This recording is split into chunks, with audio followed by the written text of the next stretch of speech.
Cuando llegamos al tema de la doctrina de la depravación total o la T en Tulip, sin lugar a duda somos lanzados a la arena del debate sobre el libre albedrío. En realidad, la histórica controversia sobre el grado en que el pecado original nos corrompe realmente se centra en el tema del libre albedrío. No puede haber una conversación de 5 minutos sobre las doctrinas de la gracia o la doctrina de la elección sin que alguien pregunte ¿qué pasa con el libre albedrío? Y muy a menudo el debate sobre el libre albedrío se centra en dos marcos distintos. Por un lado, el tema de la libertad humana es el conflicto de la lucha frontal entre la relación de la soberanía de Dios y nuestra responsabilidad y nuestro poder para actuar como criaturas libres. Pero el otro lugar donde la discusión del libre albedrío queda enmarcada es en el tema de la relación entre la caída, el pecado original y el poder de la libertad humana. Permítanme unos minutos para leer un resumen confesional de esta disputa tal como aparece en la Confesión de Fe de Westminster, que es la Declaración Británica de Teología Reformada del siglo XVII, en la que leemos lo siguiente, cita, el hombre por su caída en un estado de pecado, caído absolutamente, esto es totalmente, ha perdido absolutamente toda capacidad para querer algún bien espiritual que acompañe la salvación. Así que como un hombre natural, siendo enteramente opuesto a ese bien y muerto en pecado, no es capaz por su propia fuerza de convertirse a sí mismo o prepararse por sí mismo para ello. Ahora, lo que está diciendo esta confesión es apuntar al carácter radical de esta doctrina, que afirma que la libertad del hombre en un área determinada se ha perdido por completo o totalmente por la caída, No es que el hombre ha perdido por completo su poder de elegir o de tomar decisiones, pero su poder moral para hacer ciertas cosas se ha perdido por completo. Y esa cierta cosa que se resalta aquí es que el hombre ha perdido la capacidad de convertirse a sí mismo o de desear por sí mismo algún bien espiritual. Ahora aquí está el punto crucial en el tema de la doctrina de la depravación total. Se traduce en la doctrina de lo que se llama incapacidad moral. Quiero tomar unos minutos para explicar este concepto y de nuevo podemos regresar al punto de vista de Agustín de la corrupción heredada. Pelagio no estuvo de acuerdo con esto y dijo que la caída de Adán afectó solo a Adán, que no hay consecuencias para las generaciones futuras y la semilla del pecado de Adán es solo por imitación y no a causa de alguna transferencia o transmisión de la condición humana caída. Ahora, después de que Pelagio fue condenado por la Iglesia, surgió una posición moderada que se llamó semipelagianismo. Semipelagianismo que enseñaba que sí hubo una caída, que el hombre, toda la raza humana, la humanidad había sido afectada por el pecado de Adán y que todos nacemos con una naturaleza corrupta, pero esa naturaleza corrupta deja lo que voy a llamar una especie de isla de justicia por la cual aún queda un vestigio restante de la justicia original, que a pesar de que esta persona necesita ayuda de la gracia divina para ser salvo y poder ser hecho santo, pero aún sigue habiendo un poder dentro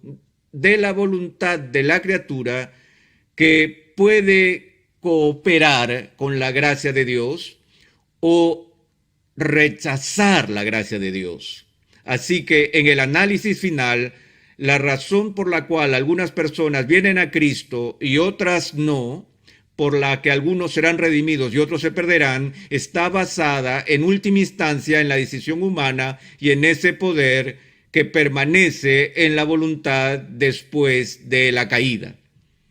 Ahora, Pelagio dijo que una persona puede vivir una vida perfecta sin la gracia. Y dijo que la gracia facilita la redención, pero no es necesaria. Las personas pueden ser perfectas y de hecho Pelagio argumentó que algunos ya habían alcanzado la perfección sin la ayuda de Dios. Los semipelagianos difieren de Pelagio en este punto diciendo, no, la gracia es absolutamente necesaria. Es una condición previa para que alguien sea redimido. Usted no puede salvarse sin la gracia. Sin embargo, la gracia no está sola. Es la gracia y algo más. La gracia más los esfuerzos de la voluntad humana en la fuerza que permanece intacta después de la caída. Agustín fue uno de los principales artífices de la idea que se recuperó en el siglo XVI en la Reforma, en una de las solas de ese momento, la famosa idea de sola gratia, solo por gracia. Agustín decía que la caída es tan profunda y que el poder del pecado es tan fuerte en el corazón humano que solo Dios, por su gracia y solo por su gracia, puede cambiar la disposición del alma humana para llevar a esa persona a la fe. Así que el tema aquí es si el hombre caído tiene la capacidad intacta, el poder moral intacto para inclinarse a sí mismo o abrazar en su propia fuerza las ofertas de ayuda y asistencia que nos llegan de Dios. O es necesario que Dios haga el trabajo inicial de la recreación en el alma antes que la persona caída tenga el poder moral de decir sí al Evangelio. Así que de lo que estamos hablando acá es lo que se llama la iniciativa divina. Agustín diría esto, que antes de que una persona venga a Cristo, Dios obra de manera unilateral, monergista, independiente y soberana, cambiando el alma del pecador, rescatando al pecador de la prisión de la esclavitud moral, por la cual, por naturaleza, él está muerto en sus delitos y pecados, y en ese estado de muerte espiritual es moralmente incapaz de levantarse a sí mismo, por lo que Dios tiene que venir y respirar nueva vida espiritual y poder en el alma de esa persona, y usando el lenguaje de Pablo para sacarlo de un estado de muerte espiritual y producir fe en el corazón de la persona antes que esa persona tenga el poder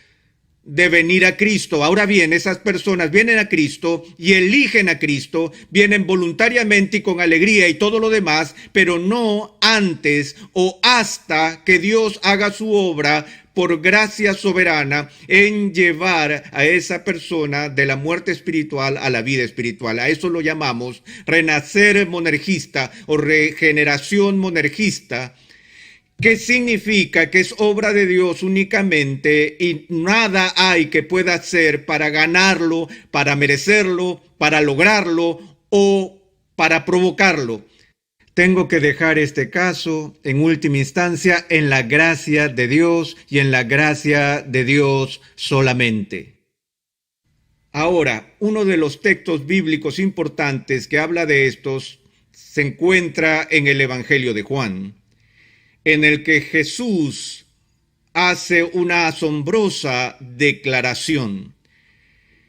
Él dice en el verso 63, el Espíritu es el que da la vida, la carne nada aprovecha.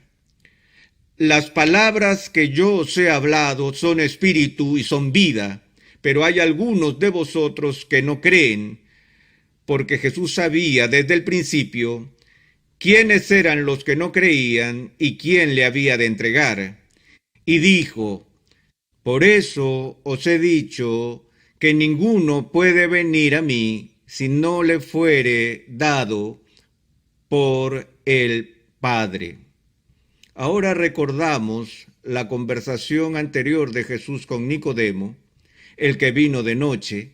Jesús habló de la necesidad que tiene una persona de nacer de nuevo.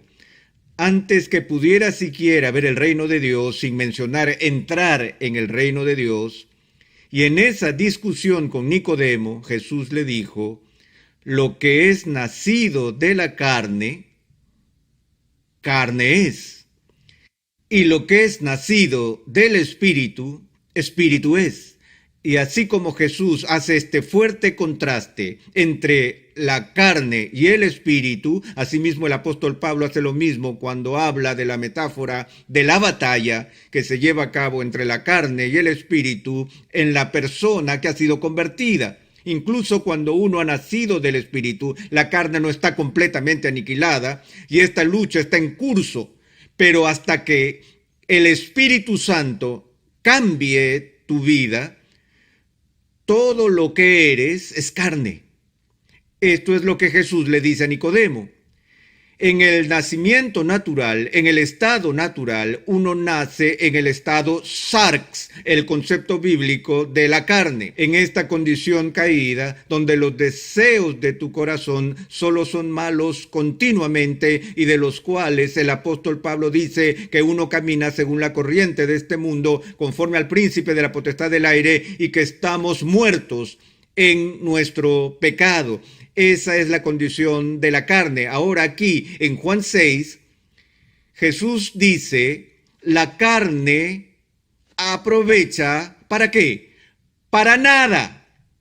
En su discusión con Erasmo de Rotterdam, Lutero, quizás en su obra más famosa, La esclavitud de la voluntad, elaboró su exposición de este texto bíblico y se mantuvo opuesto a Erasmo por hacer que la carne hiciera algo en el proceso de salvación. No solo eso es importante, sino que es fundamental y no solo se beneficia de algo, sino que se beneficia de todo, ya que si en el análisis final nos basamos en este poder moral innato dentro de nosotros que no es tocado o encarcelado por la caída y que el poder de la carne aquí es inclinarnos al bien espiritual y uno ejerce la inclinación adecuada, lo que nos daría es la vida eterna. Y Lutero nunca se cansó de discutir con Erasmo diciendo que nada no es un poco de algo. Y dijo que Jesús fue serio cuando dijo la carne para nada, nada aprovecha. Luego él va a hacer esta declaración. Ninguno puede venir a mí si no le fuere dado del Padre. Ahora, este texto es muy importante ya que inicia con la declaración ninguno. Y si ustedes son estudiantes de la gramática, de la lógica, reconocerán esa declaración o ese concepto, ninguno, es lo que se llama una proposición negativa universal. Describe algo negativo de todo lo que se conoce como hombre. Ahora, me gustaría decir que esto se utiliza de una forma específica de género y solo se refiere a la incapacidad moral inherente a los varones. Desafortunadamente, el uso aquí en el griego es la abreviatura para humanidad. Lo que Jesús está diciendo es que ningún ser humano, Él está diciendo algo acerca de todo el mundo, algo negativo sobre todo el mundo. Ahora, la próxima palabra es crucial. Ninguno puede. No, ninguno debiera. Sabemos la diferencia entre puede y debiera. Hemos hablado de eso muchas veces. Recuerdo que cuando estaba en el colegio le pregunté a la profesora, ¿puedo ir a afilar mi lápiz? Y ella dijo, yo estoy segura de que puede, pero usted quiere decir si debes ir a afilar el lápiz. Y descubrí lo que esa maestra quería decir. De hecho, ella tenía ubicuidad y todo el mundo que he conocido ha tenido el mismo tipo de maestro en algún momento de sus vidas, ¿no es así? Es ese maestro que dice, estoy seguro que usted puede. La pregunta es, ¿debe? No estamos hablando aquí de permiso, pero la palabra puede describe capacidad o poder, potestad. Y lo que Jesús está diciendo aquí es que ningún ser humano tiene el poder o la capacidad de hacer algo.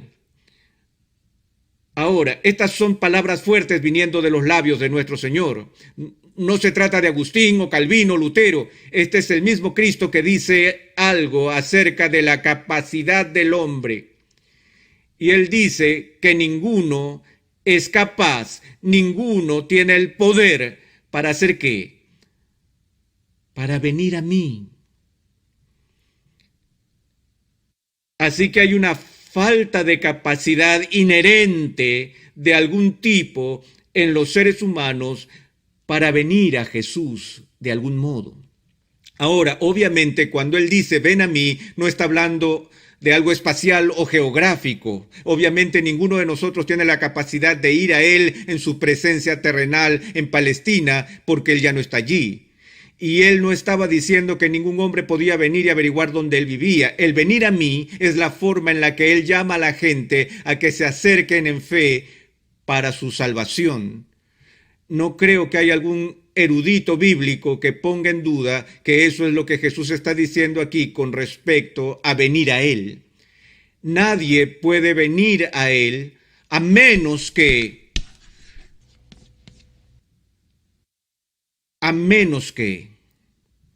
Ahora, a menos que indica una condición necesaria a cumplirse antes que una consecuencia deseada pueda ocurrir.